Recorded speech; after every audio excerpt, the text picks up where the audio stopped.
کہ بھارت نے جو میزائل ہیں وہ تک لوڈ کر دی ہیں. اچھا اب اس کے اندر یہ ہے کہ جو اس کا کیا مطلب ہے, کس لیے اس نے لوڈ کیے ہیں, بھارت نے میزائل کیوں لوڈ کیے ہیں اپنے لیٹسٹ گائیڈڈ میزائل ڈسٹرائر پر, کیونکہ پاکستان پر حملہ کرنا ہے.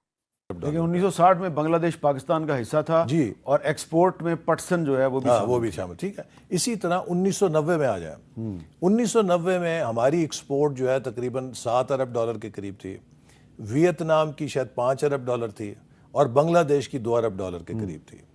آج ویتنام کی ایکسپورٹ $300 ارب ہے, بنگلہ دیش کی $50 ارب سے اوپر ہے, اور ہم صرف 32 ارب. Members of the Indian diaspora across the world held protests across the weekend to condemn the deadly terror attack in Pahalgam last Tuesday.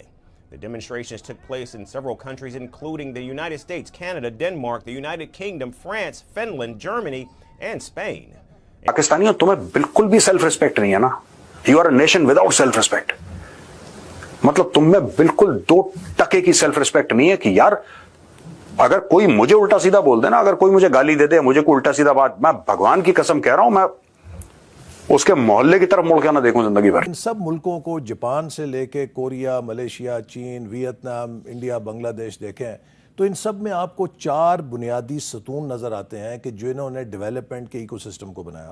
پہلے نمبر پہ پیس اور ہارمنی, دوسرے نمبر پہ پولیٹیکل سٹیبلٹی, تیسرے نمبر پہ ایک 10 سال کا پولیٹیکل ٹینیور جس نے پالیسیز کو 10 سال کا ٹینیور یا کنسسٹنسی دی, 10 سال تک تسلسل دیا پالیسیز کو, اور چوتھے ان کی کمٹمنٹ ٹو ریفارم ملک کے اندر ہے. ہمارے ہاں بدقسمتی سے ہمارے جب 10-10 سال کے پیریڈز آئے تو ان میں ہم جنگ میں مصروف تھے, کبھی سوویت یونین کے خلاف, کبھی دہشت گردی کے خلاف. ہم نے وہ 10 سال کے سٹریچز کو اکانومی کی طرف نہیں کیا, جنگ کسی اور کی لڑنے میں جھونکا. اس سے ہٹ کے آپ دیکھیے تو پھر آپ کو یہ نظر آتا ہے کہ 2-2, 3-3 سالوں کے ایک انسٹیبلٹی کے ٹینیورز ہیں. پاکستان میں 1990-91 میں جب نواز شریف صاحب نے اکنامک ریفارمز متعارف کیں جن کو سرتاج عزیز مرحوم نے بتایا, ملکوں کو جاپان سے لے کے کوریا, ملیشیا, چین, ویتنام, انڈیا, بنگلہ دیش دیکھیں تو ان سب میں آپ کو 4 بنیادی ستون نظر آتے ہیں کہ جنہوں نے ڈیولپمنٹ کے ایکو سسٹم کو بنایا. پہلے نمبر پہ پیس اور ہارمنی, دوسرے نمبر پہ پولیٹیکل سٹیبلٹی, تیسرے نمبر پہ ایک 10 سال کا پولیٹیکل ٹینیور جس نے پالیسیز کو 10 سال کا ٹینیور یا کنسسٹنسی دی, 10 سال تک تسلسل دیا پالیسیز کو, اور چوتھے ان کی کمٹمنٹ ٹو ریفارم. اچھا یہ 4 چیزیں ہر ملک کے اندر ہیں.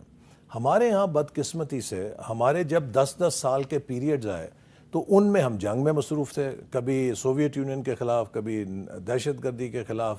ہم نے وہ 10 سال کے سٹریچز کو اکانومی کی طرف نہیں کیا, جنگ کسی اور کی لڑنے میں جھونکا. اس سے ہٹ کے آپ دیکھیے تو پھر آپ کو یہ نظر آتا ہے کہ 2-2, 3-3 سالوں کے ایک انسٹیبلٹی کے ٹینیورز ہیں. پاکستان میں 1990-91 میں جب نواز شریف صاحب نے اکنامک ریفارمز متعارف کیں جن کو سرتاج عزیز مرحوم نے بتایا کہ انہوں نے منموہن سنگھ نے ان سے لیں اور انڈیا میں رائج کیا, اور 10 سال وہ چلیں اور انڈیا 2000 میں آگے نکل گیا. میرا یقین ہے کہ اگر 90-91 میں نواز شریف صاحب کو 10 سال مل جاتے, آج وہ مہاتیر سے بڑے لیڈر اور پاکستان ملیشیا سے آگے ہوتا. لیکن ہم نے 2 سال بعد وہ حکومت توڑی, اس کے بعد پورا 90s کا ڈیکیڈ ایک میوزیکل چیئر میں ضائع کر دیا. اسی طرح 2013-18 میں بھی پاکستان اگین ٹک آف, اور 2017 میں پرائس واٹر ہاؤس کوپرز نے کہا کہ اگر یہ اسی طرح ملک چلا تو 2030 تک یہ ٹاپ 20 اکانومیز میں آ جائے گا.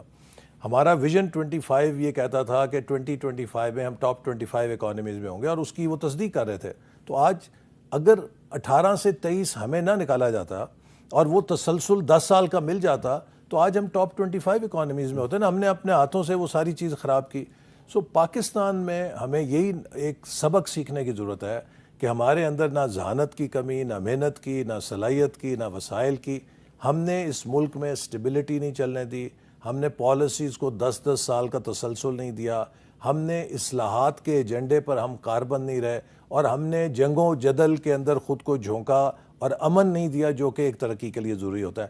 اب ان 4 ستونوں کے اوپر ہمیں ضروری ہے کہ اس اڑان پاکستان یا پاکستان کے مستقبل کے پروگرام کو بنائیں, تاکہ ہماری اگلی نسل جب 2047 میں کھڑی ہو تو وہ فخر سے کہہ سکے کہ ہم نے کچھ حاصل کیا. تو اسی حوالے سے ہم نے 2035 میں $1 ٹریلین اکانومی کا ٹارگٹ رکھا ہے. تھوڑا ایمبیشس ہے, لیکن آپ مجھے بتائیے کیا ہم اپنے لیے ایمبیشس ٹارگٹ نہیں بناتے؟ بالکل ٹھیک ہے. جو سائیکل والا ہے وہ کہتا ہے جی میں کار خریدوں گا, جو 2 مرلے 5 مرلے کے گھر میں ہوتا ہے وہ کہتا ہے جی میں نے 1 کنال کا گھر بنانا ہے, 1 کنال والا کہتا ہے میں نے فارم ہاؤس بنانا ہے.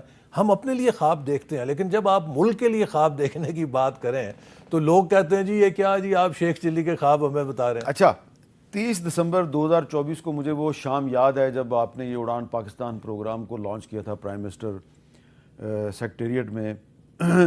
تو وہاں پہ جو آپ نے 5 ایز کا اعلان کیا تھا, export, E Pakistan, environment, energy and infrastructure, equity and empowerment.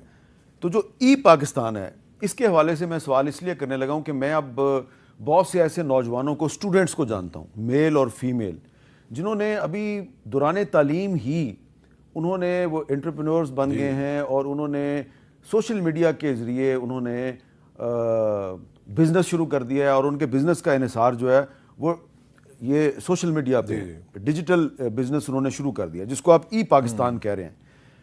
تو آپ کہتے ہیں کہ آپ نے آئی ٹی کی شعبے میں ایکسپورٹس بھی کرنی ہے, تو یہ پاکستان میں جو سوشل میڈیا پر جو پابندیاں لگتی ہیں بار بار, اس سے آپ نہیں سمجھتے کہ آپ کا یہ اڑان پاکستان پروگرام کا جو دوسرا پوائنٹ ہے ای پاکستان, اس پہ بہت منفی اثر پڑے گا؟ ہاں دیکھیے آپ نے بہت اچھا سوال کیا. دیکھیں اصل میں اگر آپ یہ دیکھیں نا یہ جو کچھ ہوتا ہے اس سے شاید ہمارے سافٹ ویئر ایکسپورٹ یا بزنس میں اتنی ڈسرپشن نہیں, لیکن ملک کی ایک پرسیپشن انٹرنیشنلی متاثر ہوتی ہے. لیکن یہ ای پاکستان کا سب سے چیلنجنگ اور سب سے اپرچونٹیز والا ای پاکستان ہے. اس کی 2 وجوہات ہیں. ایک تو یہ کہ ہماری جیسے آپ نے بھی کہا کہ 60% آبادی ینگ ہے, ویری ٹیلنٹڈ, اور ان میں بہت پاور ہے کہ وہ پاکستان کو اس شعبے کے اندر آگے لے جائیں. میں بھی نوجوانوں سے ملتا ہوں, ایسے امیزنگ سلوشنز نکال رہے ہیں